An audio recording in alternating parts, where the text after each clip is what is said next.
You are listening to the Adapt Performance podcast, where we aim to make elite level strength and conditioning accessible to everybody. I'm your host, Jordan Webster, and let's get into the episode. Yes, guys, what is going on? Welcome back to another episode of the Adapt Performance podcast. In today's episode, I'm going to be talking you through some of the more contentious issues that I see within strength and conditioning for combat sports.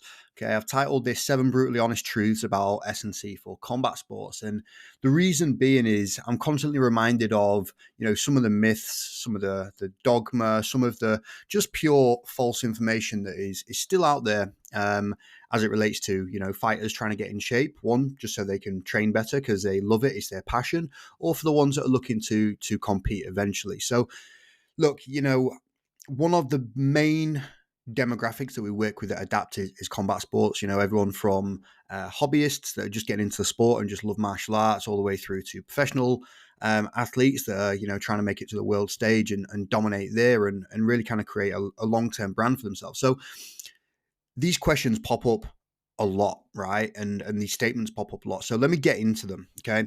I'm gonna move somewhat quick, but I want to try and give you enough information on these. So the first one, the brutally honest truth is, look, strength training won't make you too bulky or too slow if done right, okay? And this is definitely one of those things that's still stuck around. And combat athletes often fear that strength training is going to make them slow and make them overly muscular. But this is only when you approach training incorrectly. You definitely can create those things. Like, don't get me wrong, after a rough training session and you've lifted heavy, you've lifted really fast, you've done a really good strength and conditioning session, immediately after the session, you are going to be slower than you was before you went in. Like, that's just a part of training. It's the same with, when you get on the mats, you leave the mats generally in worse shape. But this is how the body adapts, right? So one of the things you just want to be thinking about is, in order to make sure you don't get too slow, too bulky, is you actually want to be lifting and doing S&C that is in accordance with your goals and your sport. Don't take a bodybuilder's program or somebody training for High Rocks or somebody that's doing CrossFit and think, oh yeah, they're really fit. I'm going to apply that to, my game because I think that's going to help me better as a mixed martial artist. It's totally incorrect, right? Good strength and conditioning, okay, for combat sports is going to do a really great job of improving your force production qualities, okay? And by that, it's going to improve how strong you are, right? But if you do it correctly, that doesn't necessarily come with added muscle mass, okay? It doesn't mean you're going to have to move up a weight class. You're not suddenly going to gain 3 kilo or anything like that, okay? Another way that you can make sure that your S&C doesn't make you too bulky or too slow is make sure you don't just stop doing all explosive stuff. So you want to make sure you still include plyometrics, jumping, medicine ball work, and general explosive movements. And just to clarify, so plyometrics and jumping are 2 separate things. I want you to do both.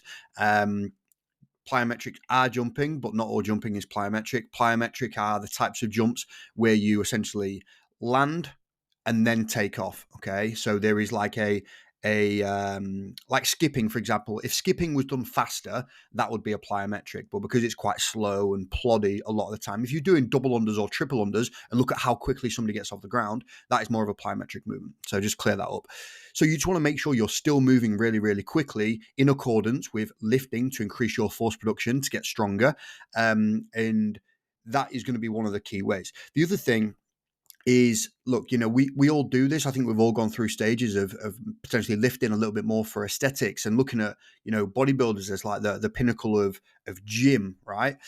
Don't do it. Like, don't lean into bodybuilding style training. And by that, I mean bro splits, okay? Chest tricep days, shoulder days, back and buys, leg days. That is definitely going to be one of the ways that you're going to create a training program that doesn't necessarily support your goals. You might potentially get slower. You might potentially get bulky from doing those things. The bulky aspect, then it needs to be supported by nutrition as well. Like, you're not just miraculously going to gain muscle without having the calories there to support it. Okay, so you just need to make sure that that's in check. Look, so that's number one, right? Strength training will not make you too bulky or too slow. In fact, all the athletes that we work with generally settle into a weight class that suits them. We do have discussions of whether we're going up, in which case we try and grow into it, or we go down, or we maintain. And then the athletes that we work with also get a fuck ton faster. Like, that's just one of the key things that we look for with most of our athletes. So you don't need to worry about that one. Number 2 is fatigue makes cowards of us all, right? I spoke about this on my most recent email newsletter. So if you are not on my email list, I'll put a link in the show notes below. Go over there, sign up to it. I basically drop an email every single week, hoping to just share some of the stuff that I'm thinking about, some of the case studies, some of the examples, some of the tips that I think are really valuable. I think you'll enjoy it. But yeah, ultimately, what I said on this newsletter is I think a lot of S&C coaches, but definitely like fighters as well, I think we overstate the importance of strength and probably power as well, actually. Like these things are definitely important. Like being able to be strong in a variety of positions helps your skill work, okay? Being powerful allows you to land that punch quicker and really kind of use those things to your advantage. But what I think is underrated is conditioning, okay? Being able to repeatedly go, to have the gas tank to support a really high work rate, not only in training, because that's super important, your ability to not sit out every third round because you're gassed, right? Think of the time within a session that you're missing to get better if you're constantly sat, on the mat at the side, just trying to get your breath. Don't get me wrong, that's going to happen sometimes, but that cannot be happening all the time because you're missing golden opportunities to develop your skill, which will also help you develop your power as well, because when you're doing a skill, that is your power expressed in a sport-specific way. So, look, fatigue makes cowards of us all. I genuinely feel like conditioning is underrated, and I think we should make a little bit of a move towards making sure we are super conditioned. We have an ability to go, okay? And some of the other benefits you're going to get is like your sparring sessions are going to be super high quality. You're going to be able to push deeper into rounds, okay? Your technique is not suddenly going to go to shit as soon as you hit 2.5 minutes in the session. You're going to recover better between training days. So it's not like you're going to get to a Wednesday evening session and be like, fuck, I've already done a Monday and Tuesday. I'm feeling beat up, Some of the feedback we got the other day from one of our guys is literally that. That's why I said it as an example. He's like, before he joined Adapt, that was one of the things he really struggled with, was being able to link together high quality consecutive days, but after we kind of worked on his conditioning, after we really developed that and gave him a schedule that worked for him, he said, look, I genuinely just kept wanting to keep going. Like I got to the Saturday session because he basically trains Monday to Saturday. He has Sunday off. He said, I was fine. I didn't need that rest day on a Sunday, but I took it because you said fatigue makes cowards of us all. It makes us not want to do the hard shit. Let's just make sure we don't get as fatigued by working on some of the energy systems. The aerobic system, you can achieve that through longer, steadier state aerobic work. It's not very fatiguing, but it does take up some time. Or you can include some sprint interval training, which I've spoken about at depth in various podcasts, but essentially super high intensity intervals, like 30 seconds on, 3 minutes off, times 6, 100% effort. Like you've got to go. This cannot be like a low intensity thing because it's not, the intervals are not long enough for it to make sense. All right. Fatigue makes cowards of us all is number 2. Yes, guys, what is going on? Quick break in today's episode for me to remind you about Adapt's online strength and conditioning coaching. Our mission really is to make elite level strength and conditioning accessible to everybody. And our service does exactly that. So you get access to everything. An elite level coach, physiotherapist, psychologist, nutritionist, a community to keep you engaged. Ultimately, what we're trying to do is give you everything you would ever need in order for you to achieve your goals. So if that is something that you are curious about, get in contact and we'll just have a no pressure chat where I explain everything, find out a little bit more about you, and we can decide whether you are a good fit for our program. Okay, without further ado, let's get back into the episode. Cheers.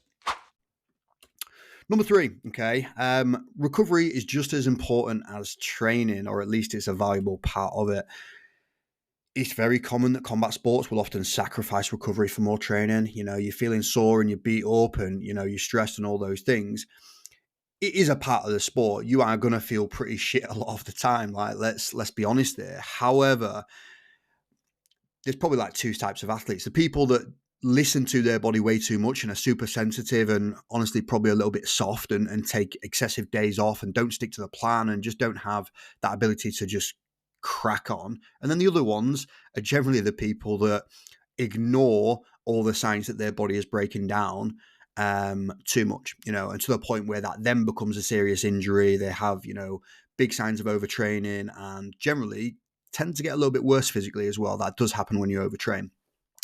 So just thinking about like, we want a correct balance between training and recovery. And this is really interesting because, I know some of the guys that we train that are professionals, and I'm laughing thinking about it because they are the ones who I'm constantly having to remind, we need more time off. We need to we need to reorganize your training so that you can have structured periods of really high get after it, which means that those sessions are super high quality, and lower sessions where you can recover a little bit, you can consolidate those gains, you can really kind of bank them, meaning that your next high day can be super high. But like two of the guys that I'm thinking of are workhorses, go. They might put on a podcast with, I don't know, Floyd Mayweather, and he might say a quick one-liner or tell a story about when he was in the lead up to a fight. And I've heard it a million times from these guys. Like, I know you said I wasn't going to train today, but I got a podcast on and I just went, and I'm like, but it is what it is. Like, that tends to happen at the elite level. Like, their ability to just crack on is super impressive, but my role as a coach is to pull them back sometimes. So the reason why recovery is super important, right? If you haven't heard of like the super compensation theory, just wanting to visualize like a piece of paper at the moment, I'm going to draw a graph actually. So looking at the Adapt logo, okay? So look at the Adapt logo and you'll see the little curve that we have got above the word. Okay, it goes up and it goes down and it goes back up. The super compensation theory essentially means that at the start of the graph, okay, you're going to train.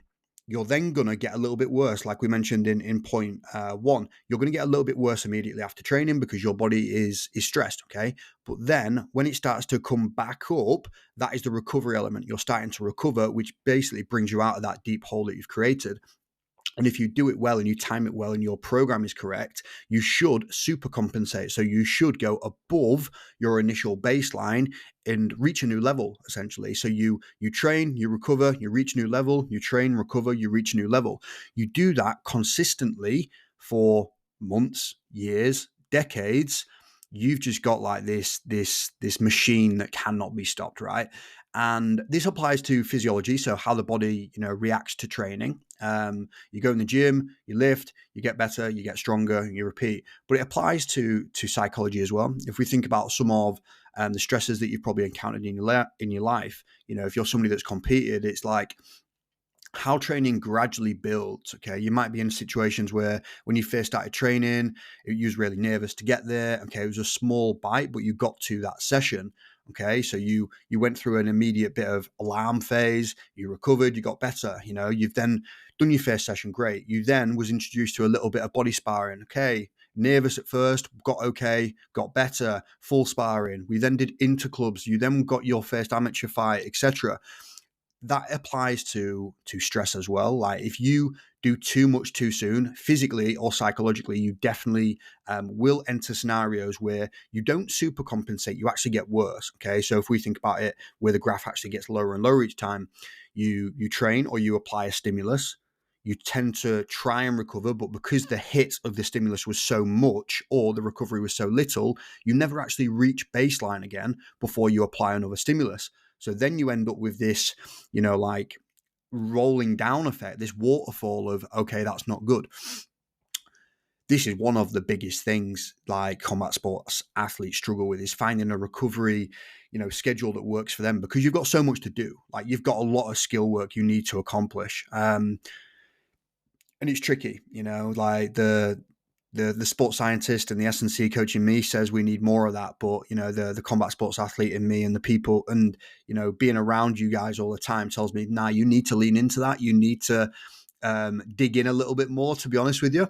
So that's number 4. Recovery is just as important as training.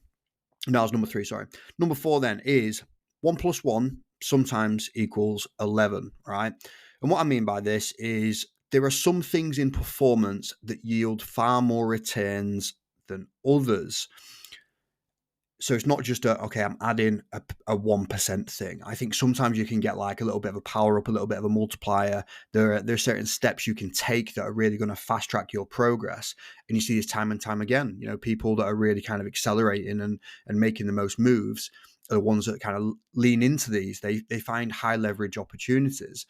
Coaching is one of those, right? Coaching is a 1 + 1 = 11 scenario, all right? Different types of coaching. Obviously, I'm biased. I'm going to say that strength and conditioning coaching should definitely be one of the things that you should be inquiring about and looking at some point in your career, sooner rather than later. You don't need to do it forever. You don't need to, invest your money for forever, but definitely do it for 6 months, 12 months, get a feel for it, learn as much as you can, see how they apply exercise selection, applying proper warm-up strategies, how they work on your weekly schedule, how they teach you some things around adjusting training when you encounter injuries and niggles and stuff like that, right? That is a 1 + 1 = 11 scenario. Other things, nutrition is also one of those things. It's a huge part of your sport. You need to be on top of it. Don't just think because you've listened to a little bit of Liver King or you've read about keto that you know everything there is to know about performance nutrition, because you definitely don't. I would definitely get a nutritionist at some point. Again, do 6 months, save up your money, do a 6-month stint, learn as much as you can, and then just bank it for a bit. You're going to be better knowledgeable. I've messed up that word, but we'll go with it. Off the back of those things. So you will definitely benefit from that long term. It's an investment. So that's number 4. 1 + 1 sometimes equals 11. Number 5, S&C doesn't guarantee success in the cage or the ring, but it sure can help, right? And this is for some of the athletes out there that genuinely just love training, okay? The ones that really train a lot and they really buy into S&C, they really like it. And these are probably the people that maybe overrate what S&C can do for a fighter's performance, okay? It's really important, okay? But it's not more important than being a super skilled martial artist that has, time on the mats, has done the reps, has really kind of bought into that, and ultimately probably has a little bit of talent in there as well. It's really important, okay, because it allows you to take strength and conditioning and apply it to your specific sport. So it's going to help you with, being fitter, making sure you're properly, strengthened in key areas that are going to be injured. But you just need to make sure that it complements what your training is, okay? We don't want your S&C to ever detract from, you having boxing training in the evening or you've got like a sparring session on the Saturday. We need to make sure that we are supporting that. And that is honestly one of the differences between good S&C coaches and bad S&C coaches. Like the S&C coaches that are just going to throw minion circuits at you randomly, just throw some exercise at the wall, see what sticks. And their measure of success is, can I make you tired? Can I get you in a place where you look like you are grimacing? Don't get me wrong. There is a time and a place for super hard sessions. We do them a lot. We will do them a couple of times a week, but it's properly structured. Okay. So S&C doesn't guarantee success in the cage or the ring, but it definitely sure can help. It's just going to allow you to do more skill training at a high level. Okay. It's going to allow you to have those physical attributes that support your game, right? But you still need to have the skill, the mindset, and the technique is still going to trump you having a bigger back squat. Number 6, periodization is a necessity, even if you hate it. Again, I've spoken about this more recently. Got some questions around, do I use periodization with our athletes, with our fighters? Just because they'd heard a few things. There's a few loud voices in the S&C space at the moment that'll say a few things like periodization doesn't work, S&C coaches are too rigid with their programming and all those things. Ultimately, it's just a lack of context and it's just leaning on some absolutist statements. Periodization is essentially just structuring your training in a progressive way. That's all it is. It's just structure. It's just planning. Okay. Nobody says you can't have a plan that is written in pencil that you can rub out a little bit and then adapt and change. All training should have an element of, we call it auto-regulation or adaptability. Like if you turn up to a gym session and you're absolutely fucked because you had sparring yesterday, you want to have the ability to adjust that program slightly so that you don't hurt yourself. Okay, we want it to be safe, but we do want to, get you better. So periodization in combat sports sense typically looks like you have your off season where you're not really training for an upcoming fight or competition, or you're just kind of doing a few local things that are not super important. There's not too much pressure on the off season. Okay. And then you have your fight camp, which is, the 8 to 12 weeks, depending on how long you get before, actual fight night when you get matched up. So that's periodization. That's all it is. So your off season is probably going to look different to your fight camp, or at least it should, in my opinion. and I will do a more in-depth podcast about this in the future, actually, because I do think there's some things around fight camp mentality that I don't necessarily agree with, and I will touch on that. But essentially, periodization is just a planning of training, because what we don't want is you turning up to the gym with no plan, going in there, seeing what equipment's free and doing a bit of this, a bit of that for a few reps of some, right? Bullshit. That's not the right way to go about it. You would not just, it doesn't apply to any other thing. Like, you're not going to get better that way. Okay. You might get a little bit better at the start, but random training gets you random results and you're probably going to get a fuck ton. Okay. You need to have a plan. I don't care if you literally just go chat GPT. It won't be great. It'll be okay. But like, you need something to follow that is progressive and is geared towards you, your sport, and you as an individual. Okay.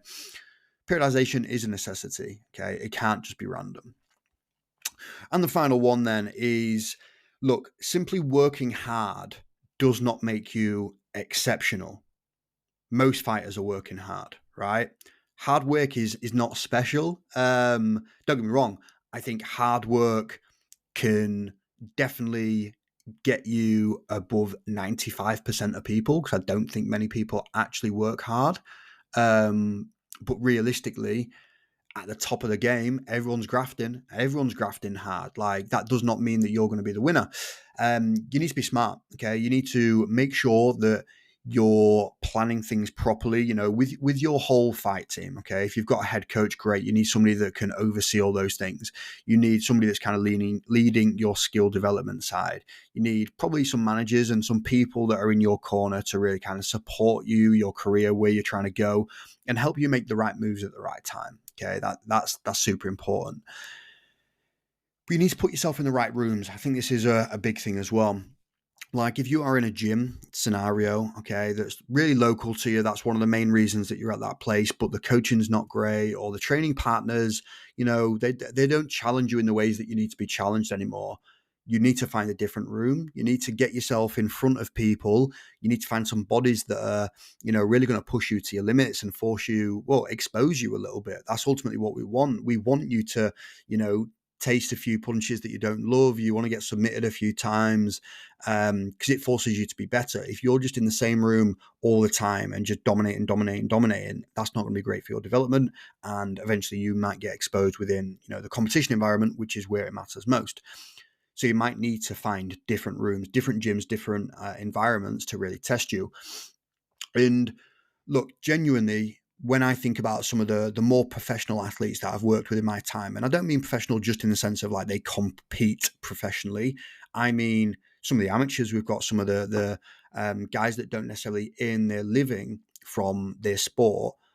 They really treat themselves like an asset. Okay. They are constantly investing in their skill set. They're investing in their knowledge. They're treating everything they spend kind of has a reason to it. You know, they're really trying to make sure that, look, you know, if I go and see this guy because he's doing a seminar, but I need to travel to Belfast, it's just going to level me up that 1%. Okay. The people at the top are really trying to treat this as a long-term game, you know, and they're not just thinking about it as checkers. It's not checkers, it's chess. It's who can be smart with their hard work.